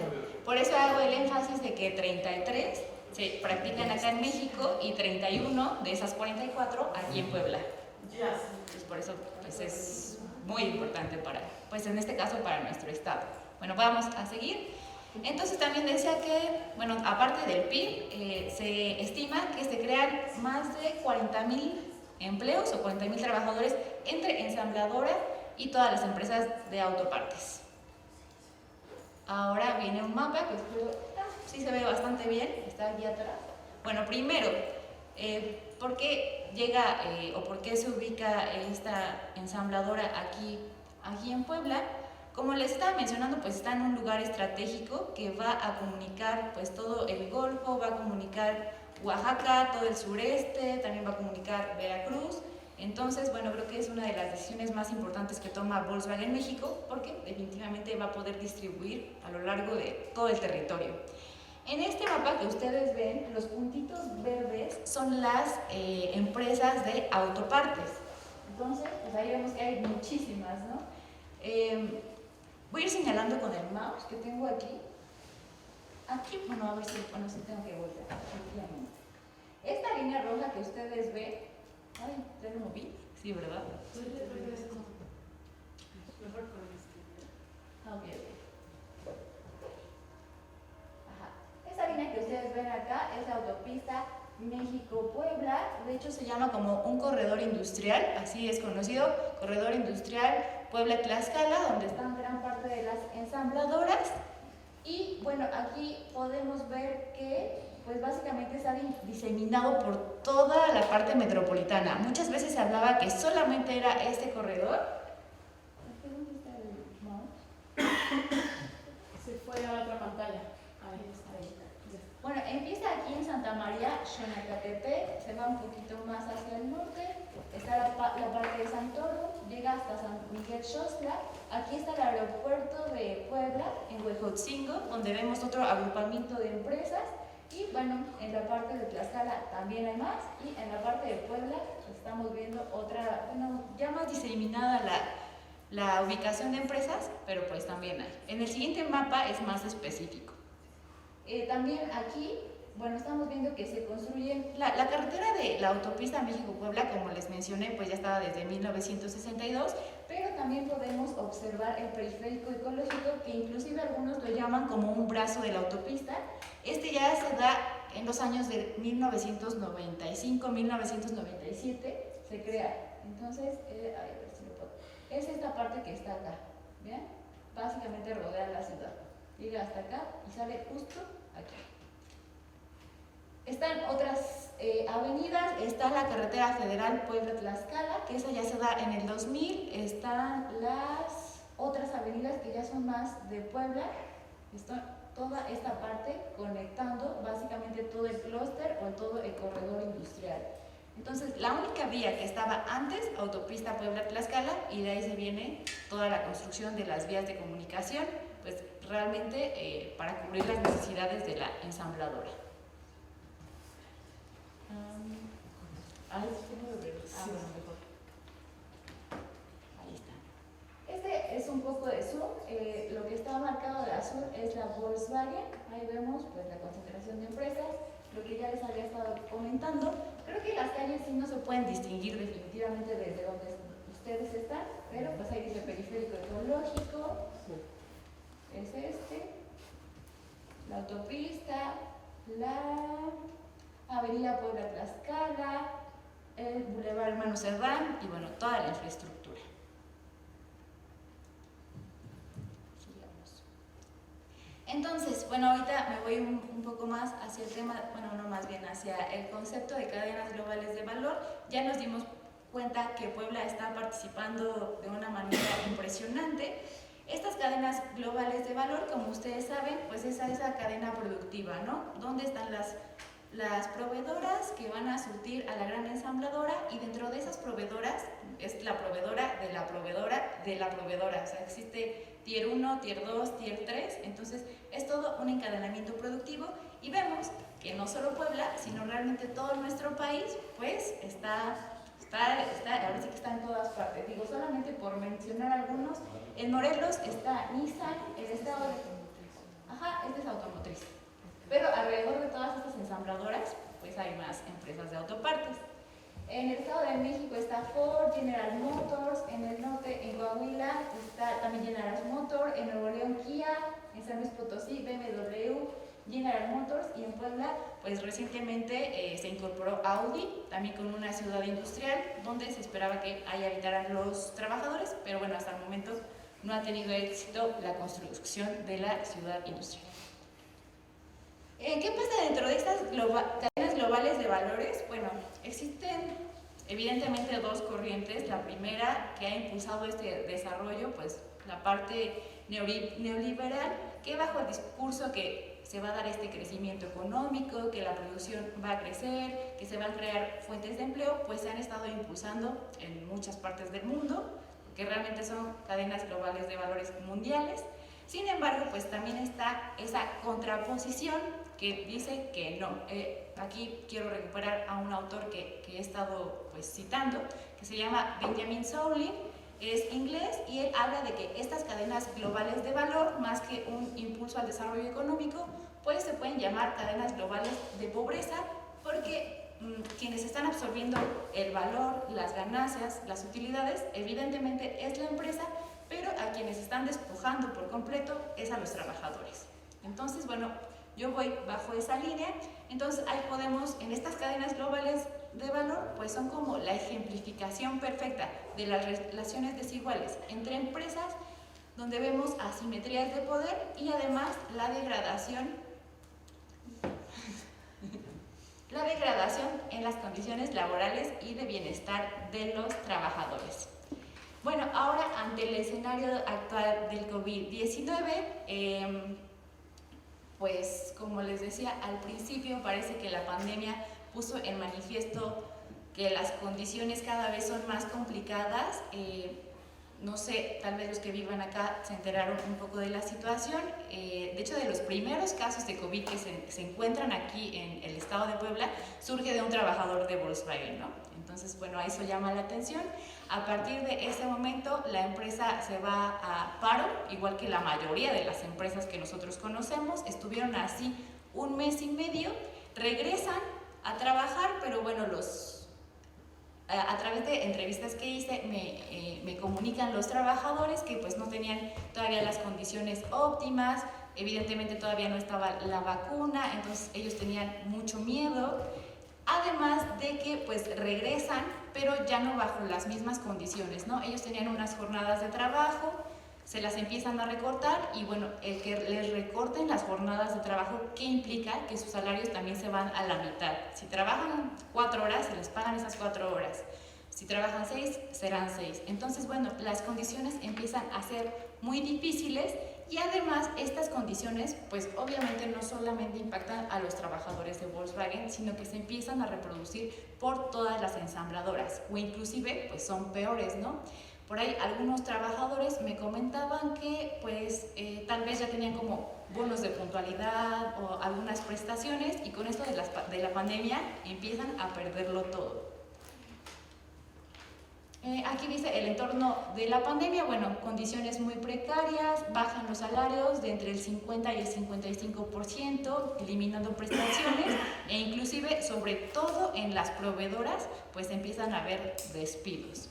Y bueno, también aquí dice, ¿no? En la producción pues se da ese paro, luego poco a poco la reactivación, sin embargo hasta el día de hoy no se ha podido reactivar por completo esa producción y también pues los trabajos no se han regularizado. Aquí también, sí, también lo pueden ver, bueno, básicamente aquí solamente recupero algunas de los comentarios que hacen los trabajadores. He entrevistado personas dentro de la ensambladora, personas que trabajan en proveedoras o también personas que están en esta parte del outsourcing, ya saben, como la subcontratación. Por ejemplo, voy a mencionar 2 solamente para que escuchemos un poco de lo que ellos nos dicen. El primero dice, considero que fue el momento más crítico y de mayor incertidumbre, o sea, bien durante la pandemia.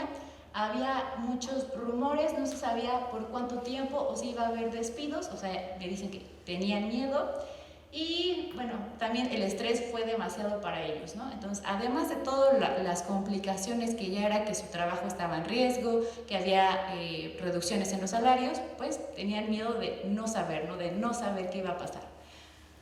Por otra parte, nos dicen, la pandemia ha traído consigo grandes cambios donde muchos de nosotros no estábamos preparados. Al principio, una vez que terminó el paro, fue muy complicada la adaptación y las medidas de seguridad e higiene se cumplían a la perfección y se realizaban pruebas de COVID, ¿no? ¿Para qué? Para asegurar, pues, la producción. Y vámonos más rápido porque el tiempo se acaba. Este último, la verdad lo integré tras las ponencias que yo he estado escuchando, porque el punto rojo es la fábrica de Volkswagen. Las líneas verdes son las unidades habitacionales que se han creado a partir de la llegada de Volkswagen. Ahí está Volkswagen 1, que es la primera unidad habitacional que se crea justo en 1970. ¿Para quién? Para los trabajadores. Luego está Volkswagen 2, hay otra que me llama la atención el nombre, es Nueva Alemania y zona Volkswagen. Entonces, estas 4 están construidas para los trabajadores y bueno, actualmente no solamente son trabajadores de Volkswagen, sino de empresas proveedoras y pues de hecho cuando uno empieza a buscar ahí en el archivo, pues viven personas de Oaxaca, de Veracruz, del norte del país, inclusive hay trabajadores que se mudaron de esa primera fábrica que estaba en el Estado de México, pues se mudan para Puebla, evidentemente para trabajar en Volkswagen y habitan todas estas zonas habitacionales. Entonces es como pensar bajo esta lógica que venimos discutiendo, cómo es que esta empresa, bueno, cómo estas cadenas globales de valor, pues sí, en primer momento afectan las relaciones entre empresas, las relaciones desiguales, Luego, cómo es que llegan a cambiar pues las condiciones laborales, cómo afectan a los trabajadores, y no solo eso, la urbanización pues empieza a dar totalmente en torno al crecimiento de estas industrias para finalmente pues también condicionar las formas de vida, de cómo habitar, de cómo, pues digo, ahorita lo estamos viendo, ¿no? Evidentemente están ahí porque sus centros de trabajo están bastante cerca. Entonces, bueno, creo que el tiempo ya está y, bueno, de mi parte sería todo. Gracias.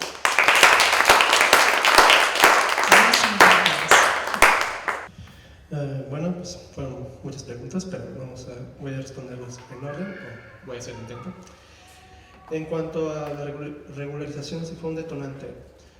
Fue una manera de vislumbrar su precariedad laboral, es decir, cuando empiezan a pagar impuestos se dieron cuenta de que, aparte de la pandemia que estaban experimentando y la baja de viajes, también se dan cuenta que de ahora en adelante están pagando impuestos y no reciben nada a cambio. Eso es una situación en donde se revela su situación de vulnerabilidad y en el cual dicen, bueno, es que ya llegamos a un punto en donde ya no puede ser más tolerado esto y por tanto tenemos que organizar diversas estrategias, métodos para tratar de frenarla. Una de ellas ha sido la organización de comités, buscar generar sindicatos, o la otra, la vía que ha mencionado Olegario, bueno, vamos a hacer viajes por fuera de la plataforma y también las otras estrategias han sido, bueno, ¿saben qué? Me voy a registrar en 4 plataformas y voy a estar conectado al mismo tiempo, llámese Uber, Didi, InDriver, Cabify, darme de alta en las 4 y ver dónde cae un viaje, para tratar de compensar o aliviar la situación. En cuanto a las estrategias, el comité fue confusa al inicio, porque en primer lugar lo intentaban dialogar con las empresas, llámese Uber y Didi. Con Uber no lo recibieron. Con Didi sí hubo una existencia de un diálogo en donde se iban a tratar de hablar sobre la tasa de comisión que se llama la plataforma, diciendo, bueno, en lugar de ser un 20%, lo dejamos en un 15%. Vamos a tratar de averiguarlo. Pero al mismo tiempo sí buscaban establecer diálogo con el gobierno del Estado, con la Secretaría de Gobernación. Incluso sí hubo existencia de ese diálogo, porque sí sacaban los documentos firmados, sellados por el gobierno del Estado, en donde se especificaba qué vieron en la reunión, qué puntos trataron y cómo lo iban a hacer. O sea, si una de esas estrategias era apelar al Estado para que les diera más certidumbre en cuanto a su trabajo y también se posicionara ante las empresas, que el gobierno del Estado ejerciera presión a las empresas. También es una de las tácticas que intentaron recurrir. La pregunta 2, el paro nacional. Obviamente Puebla, al encontrarse muy cercano a la Ciudad de México, 2 horas, sí existe evidencia de que grupos de la Ciudad de México, con socios conductores de Ciudad de México, sí apoyaron a la formación de comités de la Ciudad de Puebla por la cercanía, es decir, reciben apoyo. El problema del paro nacional es que sí puede ser efectivo en Ciudad de México, en Puebla, pero si ya hablamos de otras latitudes, llámese Mérida, llámese Cozumel, llámese Tijuana, es difícil que se expandan estas redes. Incluso cuando se llegaban a manifestar los socios conductores, solamente, por ejemplo en Mérida, en Cozumel, eran 10 personas, 15 personas. Es muy complicado, igual en Tijuana, 50 personas. Es muy difícil que estas redes se expandan y casi es la organización local, sin mucho apoyo.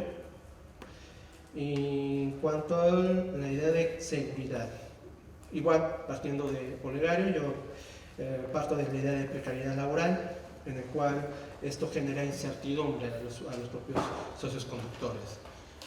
Esta incertidumbre pues, es clave en estos trabajos, dado que si tú te quieres fijar metas, diciendo, bueno, yo como socio conductor, yo para que sea un buen día, tengo que ganar 500 pesos. Esa es mi meta.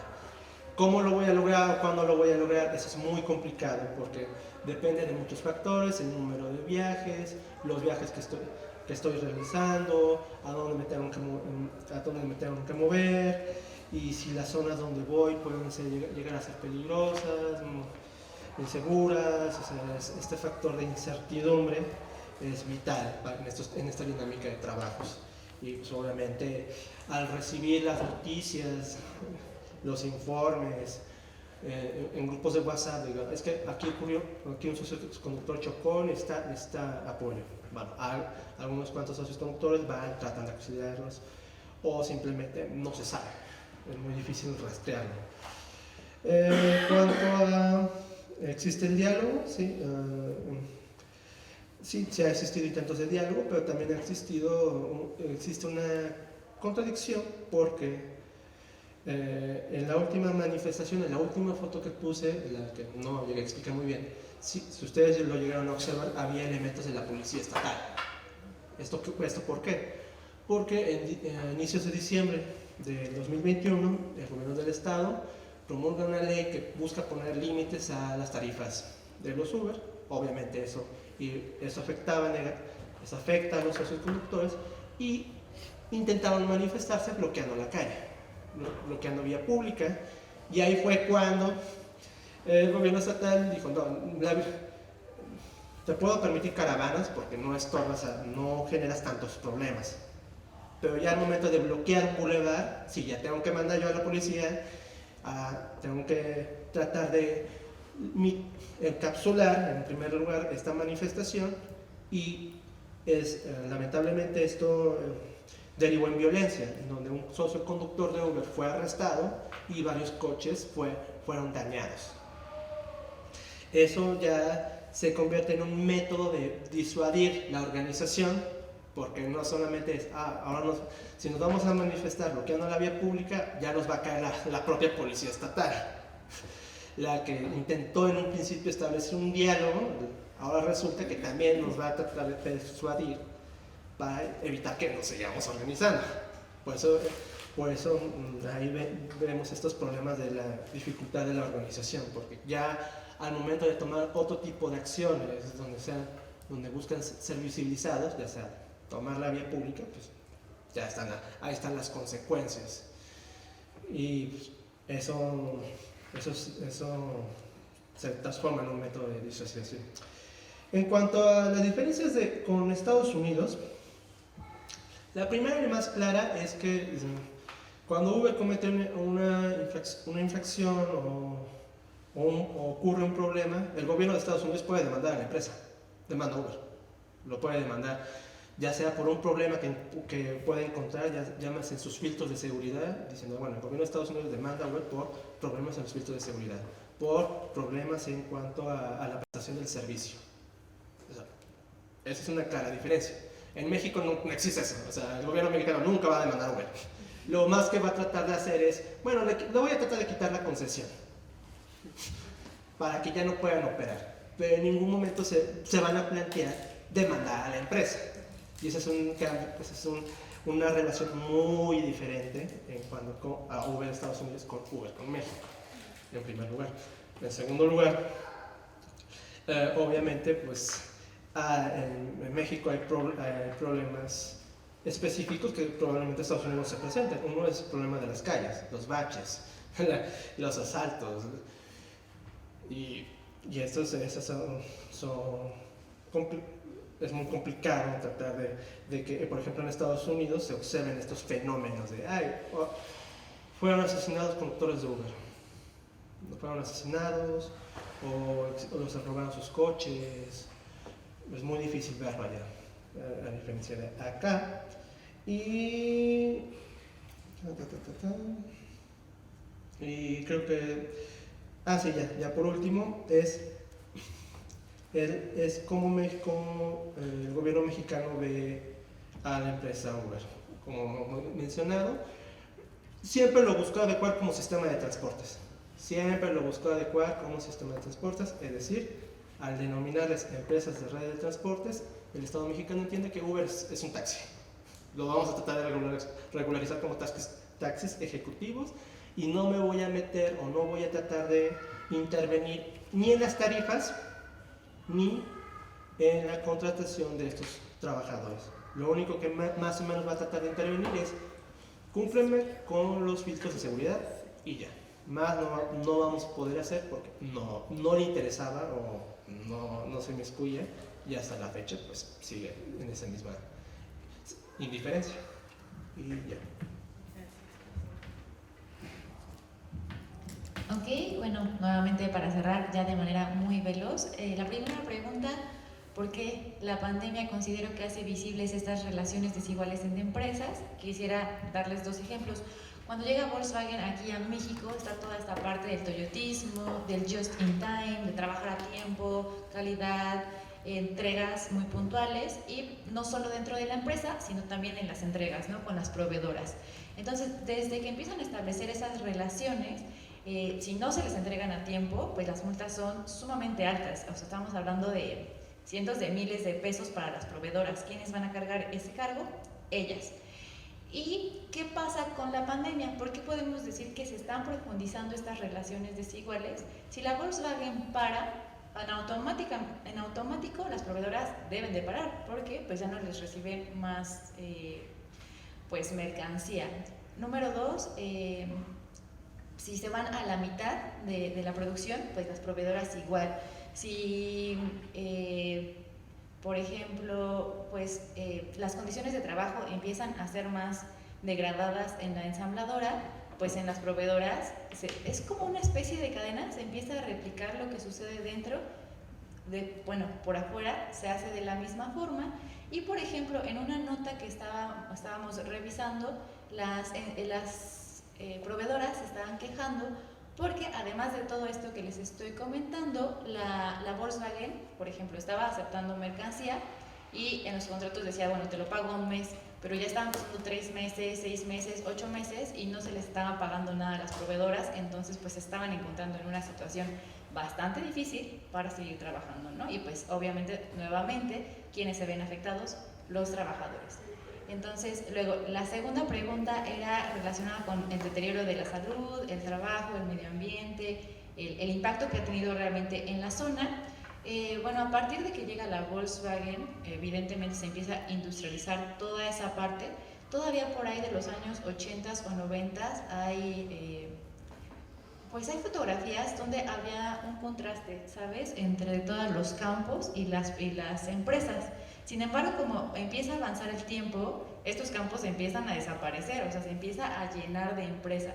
Así, datos que yo tenga sobre el impacto o deterioro del medio ambiente no los tengo, pero el cambio de esa urbanización ha sido evidente. Entonces, pues todos sabemos que cualquier empresa que esté funcionando definitivamente tiene un impacto, ¿no? Un impacto que afecta. Y bueno, en cuestiones del trabajo, del estrés, eso sí, bueno, se ha comentado con los trabajadores desde antes, durante y después de la pandemia, pues pareciera que las condiciones cada vez se van volviendo más precarias.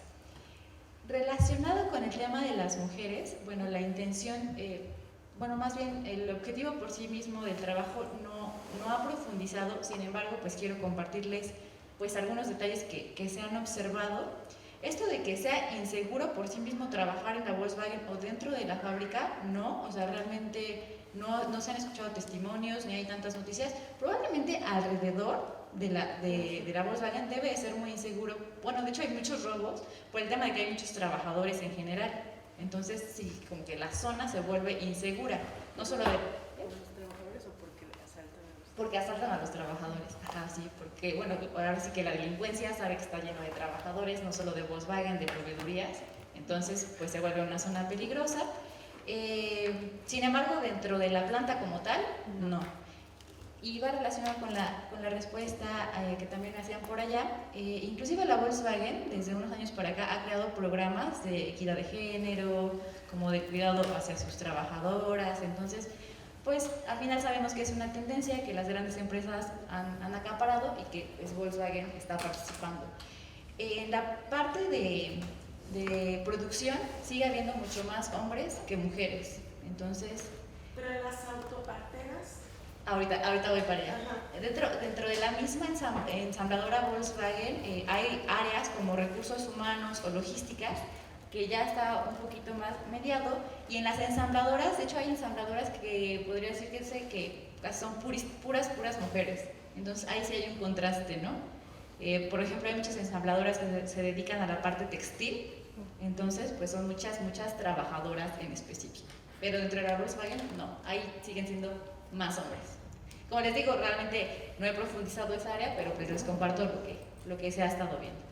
Y bueno, finalmente la última pregunta que me hicieron por allá fue en inglés, esta parte de, bueno, yo entendí qué tanto se ha urbanizado a partir de la llegada de Volkswagen, o si ya estaba la infraestructura antes de la llegada de Volkswagen.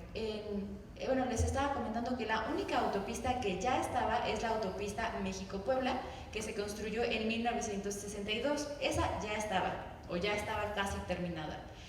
Volkswagen se inaugura en 1965 y a partir de ese momento pues empieza a desplegar toda la urbanización de la zona, tanto carreteras, comunidades habitacionales, como las empresas de proveeduría. Entonces, a partir de su llegada es cuando toda esa zona pues se urbaniza.